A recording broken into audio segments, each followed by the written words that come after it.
Don't get me wrong.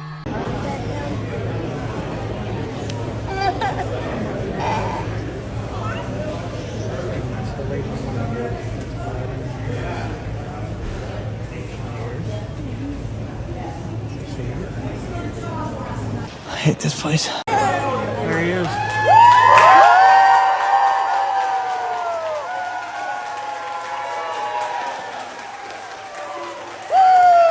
Footage has been released showing President Biden and Kamala Harris being met with silence when they enter a room full of firefighters. Donald Trump walked in behind them and was met with a standing ovation.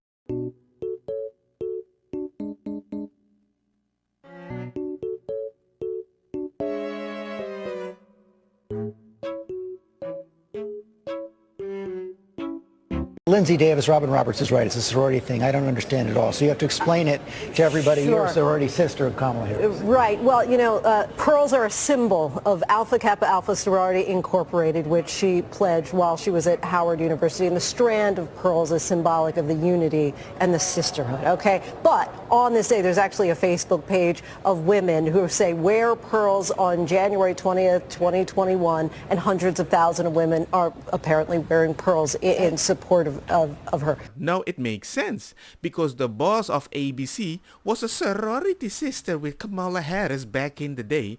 Yeah, the boss of ABC, where they had the freaking debate. Why didn't you tell me? You really want me to believe that's a fair debate? That was not a fair. Sorority sisters would cover for each other. They would cover crime for each other. They're bigots because they would never change their view because they're sorority sister. I'll protect you because you're a woman. It isn't fair. So I'm finding out this morning that one of the moderators, the lady that was up there, is actually Kamala's sorority sister. So you have the sorority sister, and then you have her best friend that is one of the execs. So now we know why there was a 3-on-1 debate. So we know that it was a biased debate. No questions asked. So you're celebrating for nothing because she never did get to her policy. She never answered any questions. They never fact-checked her on anything. I'm smart too. I want to bring something else to your attention because a lot of people are distorted in knowing what a real leader is. Hire me? See, Trump is a real leader.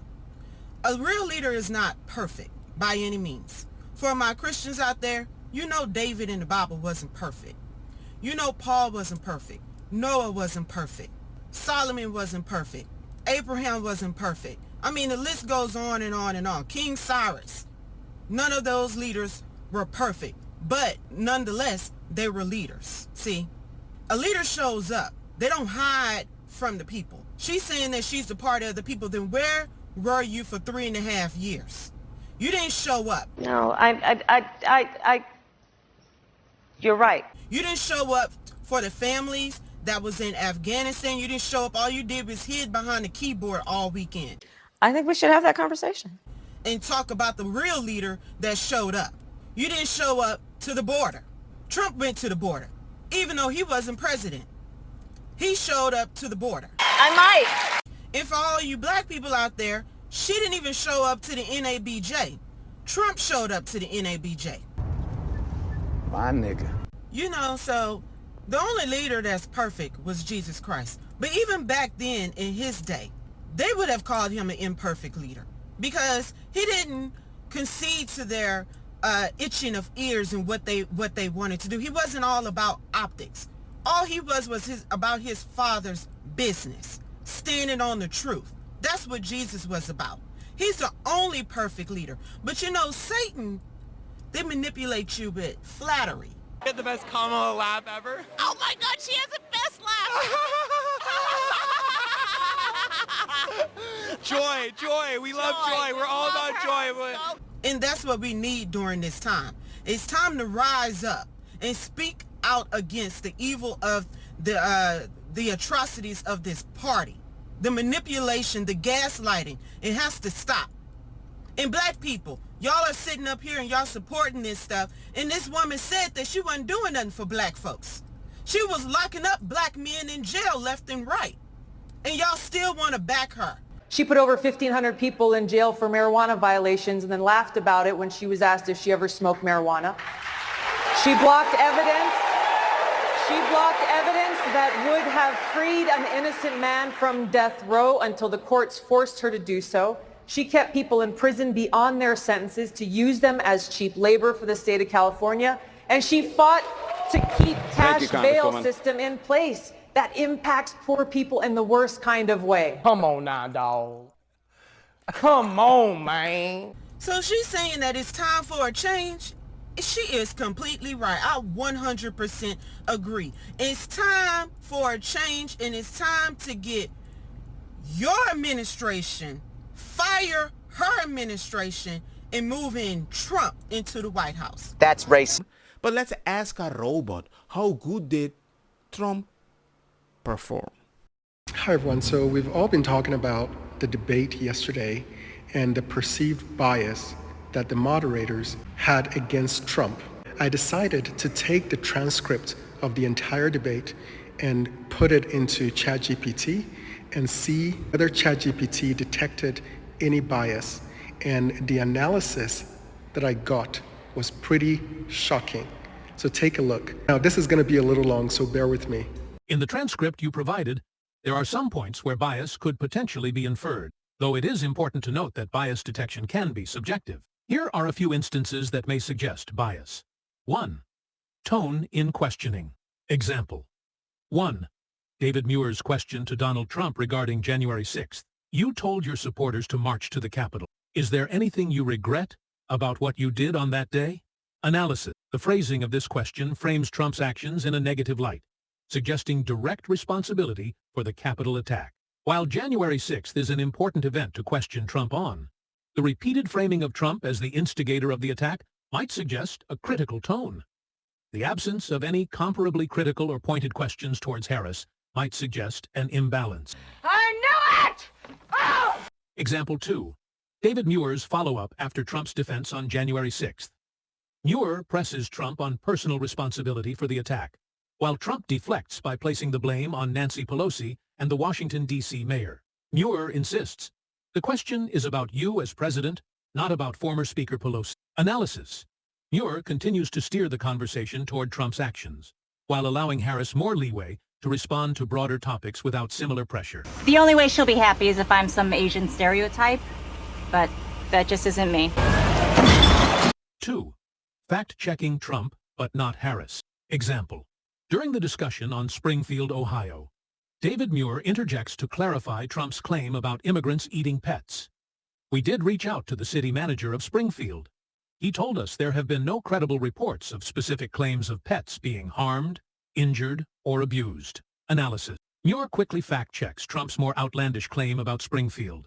While fact-checking is part of a moderator's role, there's no evidence in the transcript that the moderators similarly fact-checked any claims made by Harris. What? Why me? If Trump's statements are scrutinized more rigorously than Harris, that might suggest an element of bias. Communism forever. 3. Lack of follow-up questions for Harris. Example. When Harris was asked about her stance on an abortion ban, the moderator asked, would you support any restrictions on a woman's right to an abortion? Harris responded broadly by discussing Roe v. Wade without directly answering whether she supported any specific restrictions. Analysis. The moderators did not press Harris for a clear yes or no answer or a follow-up question, which contrasts with the way they pressed Trump on certain topics, such as January 6th, or his views on Ukraine. 4. Closing statement. Framing. Example. In the closing statements, David Muir sets up Harris by thanking her first and allowing her to outline her vision. Trump follows with a pointed response about what she hasn't accomplished during her time as vice president, which could easily appear more combative. Analysis. While the candidates are responsible for their statements, the structure of allowing Harris to go first and Trump to follow may have given Harris an advantage in presenting herself as the more positive, forward-looking candidate, leaving Trump in the role of defense. Conclusion. While overt bias is not immediately apparent, there are instances where the moderators may have pressed Trump harder on his controversial statements or actions, while allowing Harris more leeway in answering difficult questions. The disparity in the number of follow-ups, tone in questioning, and fact-checking suggests that Trump may have faced a more critical approach. This could create the perception of bias, especially if one candidate is scrutinized more intensely than the other. So this analysis proves definitively that there was bias against Trump, and all the bias went in favor of Harris. And so all the people claiming that there wasn't any bias are lying to you. This was a 3-on-1 event. It should be clear to everyone that this was not a fair representation of how journalists are supposed to behave. And because of the blatant bias, the narrative has turned against ABC, and Kamala Harris will not see a bump because of this. That's my prediction. This is my personal biased anecdotal opinion, but I really want to make a transcript to all the people that I speak about politics, because I think the way people rephrase certain things, many times on the left-leaning side, they're not speaking in a fair way. That's just my opinion. How come? Because Trump or Kamala? Kamala. How come? Because she's brat. What does that mean? Google it. Educate yourself, you fool. No, but you're right here. I'm asking you. A brat is a girl who's a little bit messy. She likes to party. So only because she's a woman, basically, or what? I think she has actually really good policies. I think Kamala would actually make this country a better place, whereas I think Trump would make a lot of people sad. Have you seen his 2024 agenda thing? I've been there before. 2024 agenda? Yeah, he came out with a... You mean Project 2025? Yeah, he said he doesn't associate with that at all. He does associate with Agenda 47. Yes, exactly. No, they're very different. Well, actually, if you're going to be debating us about politics... I'm not debating. I'm just getting your thoughts. People say vibes don't matter, but we are manifesting our nation.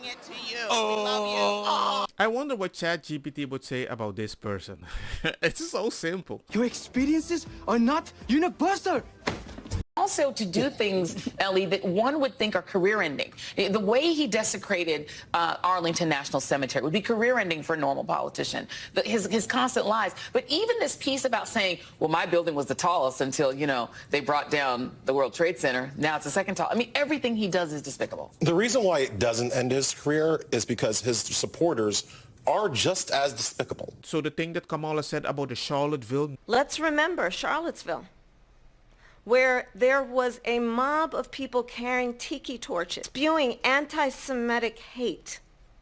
And what did the president then at the time say?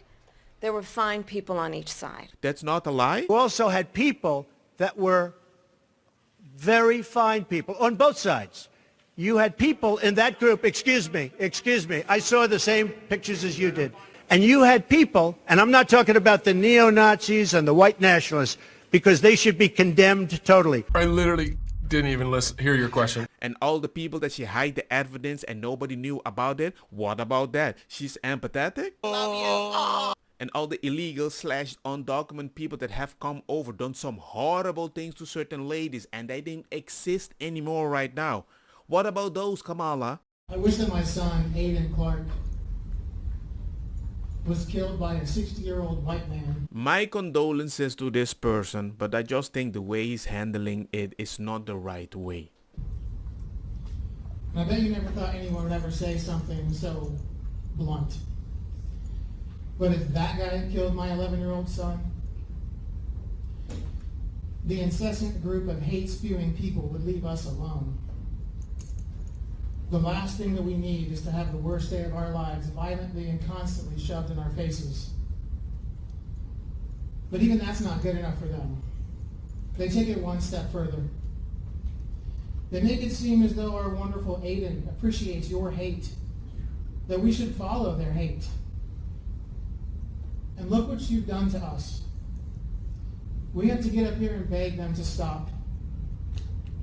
Using Aiden as a political tool is, to say the least, reprehensible for any political purpose. I just had to stop the video, add a few parts with context, relax my brain, because I can't understand where there's clear danger to other people, and when it happened to one of your most valuable gifts in life, your first thought is trying to be defensive about the thing that might have been danger to a lot more people.